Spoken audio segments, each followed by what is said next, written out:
Hiram. Je suis pasteur par la grâce de Dieu. Et normalement, vous devrez dire c'est le pasteur. Ah oui, je suis toujours frère. C'est une grâce d'être pasteur. Ok, je vais saluer tout le monde et je vais écouter la voix de tout le monde. Bonsoir, chers tous, mesdames et messieurs. Bonsoir. Bonsoir. J'espère que vous allez bien. Très bien. Apparemment, ceux qui ne sont pas au niveau des micros, leur voix porte plus que tous les autres. Hein. D'accord. La première fois que nous avons découvert officiellement ce groupe, c'était avec la sortie du clip à Kwena. Je ne sais pas si c'est à Kwena ou quelque chose comme ça. Bon, je peux me tromper. Des featuring en studio comme lors des tournages de clips avec le groupe Shalom, Guy Rodrigue et autres. Vous aviez dernièrement fait la sortie de 2 singles sur des rythmes tradis, ce qui a abouti à un événement. Dites-nous comment s'est déroulé cet événement et qu'est-ce que le groupe est devenu aujourd'hui, monsieur le pasteur. Merci beaucoup, grand frère. Par la grâce de Dieu, nous évoluons. Gracia Divina a pour mission de réveiller le corps du Christ par rapport à la louange, apporter une nouvelle lumière sur les anciens sentiers de la louange. Et dans ces derniers temps, le Seigneur nous amène à reprendre les vieux techniques, la manière dont nous pouvons chanter en tant que Togolais et louer Dieu. C'est notre héritage et nous devons le faire. Donc c'est ce que nous sommes en train de faire actuellement. Et déjà le fruit, c'est les 2 chansons que nous venons de faire sortir ces derniers temps. Merci. Eh bien, je peux le comprendre. En tout temps, certains seraient partis du groupe, d'autres ont voyagé sûrement. Les uns se sont mariés, les autres ont pris des postes de responsabilité professionnelle qui ne facilitent pas peut-être leurs ailes pour ou leur assiduité au groupe comme au début.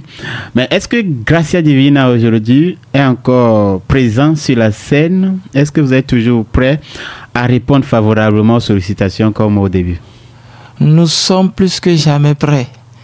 Et ceux qui sont toujours disponibles, ils ont le cœur pour continuer la marche. Même ceux qui sont partis. Tout à l'heure, je viens de recevoir un appel. Il y a un frère qui est sur la mer. Il est dans les contrôles pétrole, tout ça là, sur les bateaux. Il m'a appelé, il dit, hey, si c'est que j'étais à Lomé là, je serais la première personne ici. On est toujours ensemble. D'autres sont à l'étranger, mais ils m'ont appelé, ils disent, oh, nous avons appris que vous serez dans l'heure de Lucette. Nous sommes à l'écoute. Donc, en fait, je n'ai rien appris. Hein. Même moi aussi, je faisais partie des groupes et je sais ce qui se passe au Togo. Vraiment. Donc, c'est pourquoi j'ai mis un peu le... Le Seigneur nous unit. Ah, d'accord. Est-ce que vous pouvez partager avec nous les défis auxquels sont souvent confrontés les orchestres chrétiens, surtout au Togo? Premièrement, c'est que nous ne comprenons pas la vision que le Seigneur nous a donnée premièrement. Quand le Seigneur appelle un responsable à organiser les frères pour une mission, la mission n'est pas bien comprise.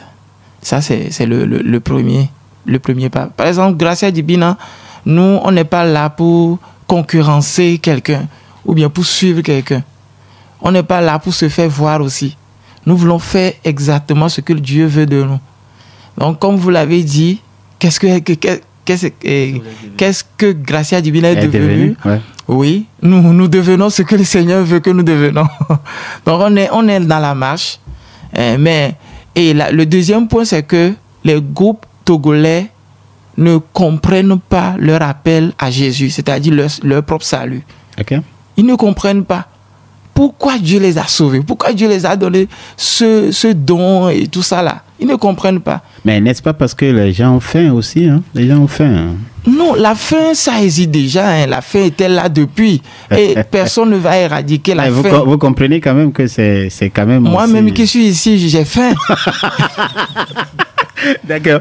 Bon, ce qu'on va faire, peut-être on aura encore l'opportunité.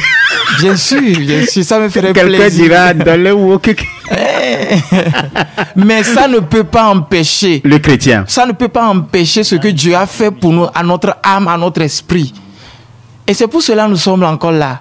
pour dire malgré la faim, malgré les défis, nous sommes toujours prêts à adorer. Ici ou après notre mort, nous allons continuer par adorer le Seigneur.